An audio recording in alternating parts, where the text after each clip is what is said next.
Saw someone that I wasn't supposed to see. I was once working as a receptionist at a 5-star resort that's about 45 minutes away from the city center. Everyone who has worked in tourism and or hospitality knows that there are certain periods during the year where it's busier than usual, i.e. peak season. This incident happened during peak season. The resort was overbooked and guests were checking into their rooms one after another at the reception counter. I was almost done checking in this nice lovely couple when I saw this family of 5 standing behind them and tried to finish up the whole check-in process so I could assist the family that was next in line. You must be thinking that when I said family of 5, it's the parents and 3 kids, right? But it's actually 2 kids and 1 elderly woman who at the time I assumed was either the husband or wife's mother. Now, the resort's policy was to get the details of every guest that were staying in the resort, and it is for a good reason, safety. It's the same reason that all airlines are doing this when they obtain their passengers' info. So I told the husband that we needed everyone's details, and he just said, sure, no problem. And of course, I was expecting 5 names on the registration form. By the time I realized there were only 4 names, the family were already at the concierge area to pick up their luggage and then left to go to their rooms. I couldn't go after them as I was assisting another guest. Like I said, it was peak season. So all I could do was just watch them from afar, walking towards the elevator, then disappearing from sight. The whole time they were walking, the old woman just followed them from behind quietly. But I didn't give much thought to it and went right back to assisting the guest that was in front of me. After the buzz had died down at around 4 p.m., I decided to ring the family's room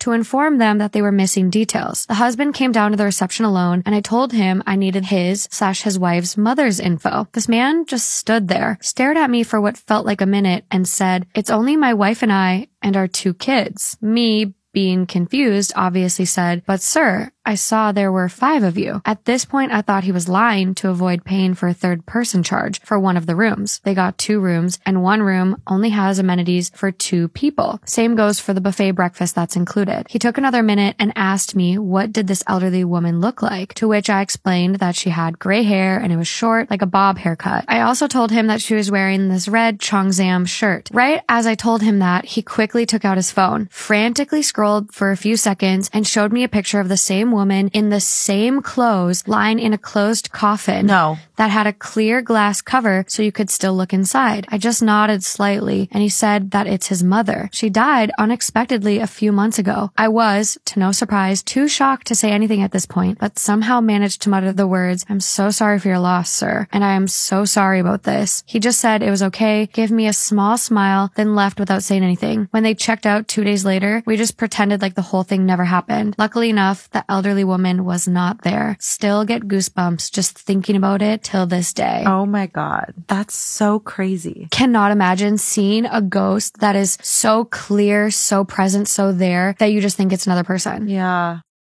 I had to change my phone number recently because my old one got out, and the new number belonged to a lady named Sharon, apparently, because people keep texting me and saying things like, "Hey Sharon, this is Eleanor. How are you? I'm so worried about you and Randy. We haven't heard from you in so long." And I get these like daily, like regularly. "Hey Sharon, this is Karen. I'm calling to check in on you and Randy. I'm worried about you guys." And at this point, I'm just like, you know what? This isn't Sharon's number anymore, Karen.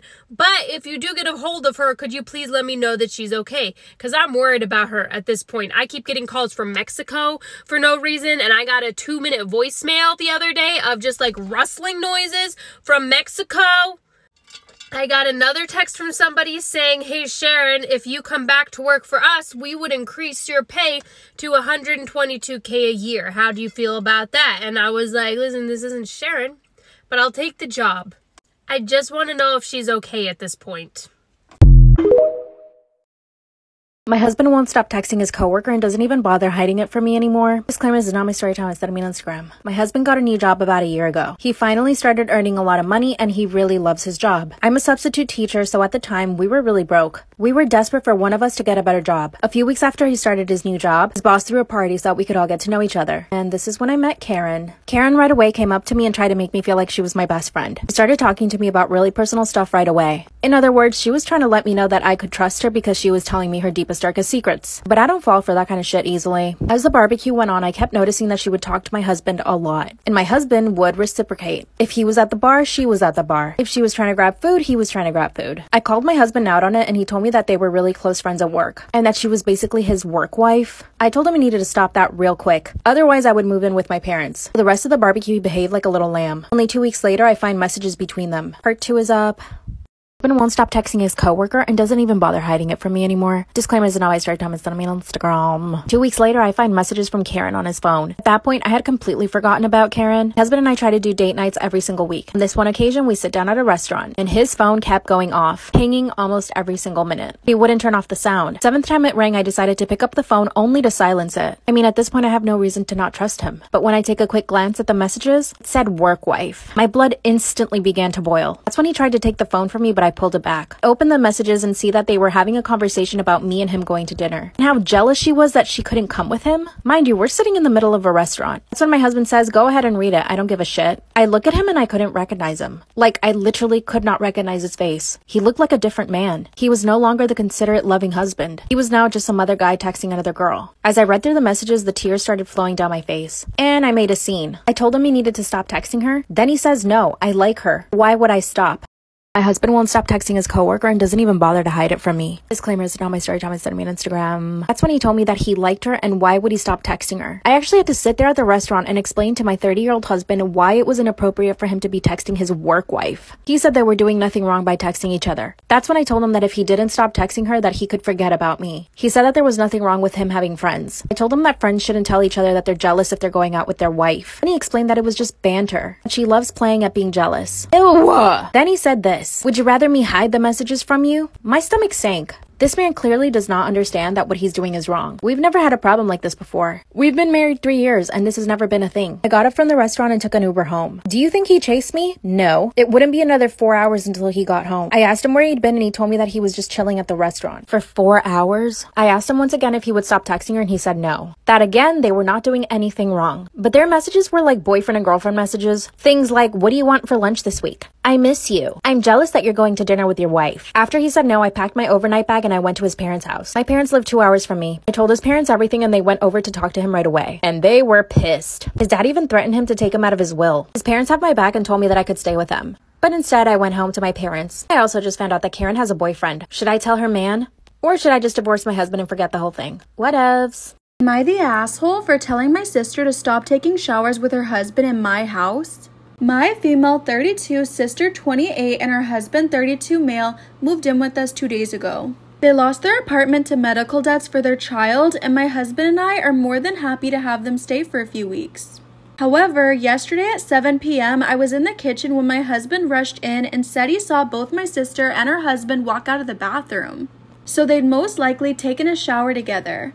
My husband said that it irked him, and I agreed what they did was somewhat inappropriate. He asked me to talk to my sister about it, and I did. She got defensive, asking how this is affecting me or my husband. Am I the asshole for telling my sister to stop taking showers with her husband in my house? I told her it made my husband feel uncomfortable and would rather they just shower separately. She ranted about being overwhelmed by their son's health problems and not having time together alone. They found this activity as bonding time to spend together. I apologized but still requested that she just do as asked.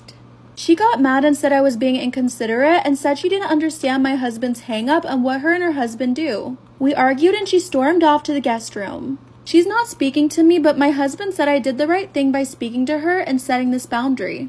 So are me and my husband overreacting to this?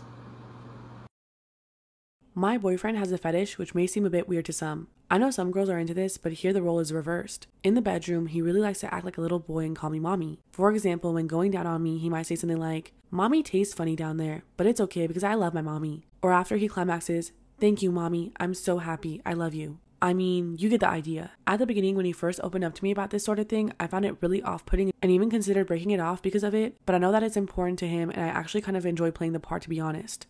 Recently, I was out drinking with 2 of my friends. The talk shifted to guys and our sex lives. So, for some reason, I was really pretty drunk at this point. I thought it would be hilarious to tell them about the whole mommy thing we got going between us. I didn't get the reaction that I expected though. They seemed slightly disgusted and we ended up changing the topic. So, the other day, one of my friends came by to pick me up to go out together again. I say to my boyfriend that I'll be home after midnight and he says he'll see me later and that he'll be up waiting for me. At this point, my friend decides to tease him and says, feeling lonely without your mommy then? Don't worry, she'll be back soon if you're a good boy. Then you can cuddle again. At first, he didn't react at all, then he seemed terrified, ran away and actually locked himself in his bedroom. I didn't go out that night. I apologized to him numerous times. He told me that he felt embarrassed and he couldn't believe that I would tell this to someone. What if she told others? No one would ever take him seriously again and only think of him as a sexual deviant who likes to call his girlfriend mommy. Things haven't gone back to how they were. He says he's not sure if he can trust me again, and I'm not sure how I can assure him that he can do so. I want to win his trust back, but I don't know how. Any ideas on how to do so and regain the trust that I lost by telling my friends about this?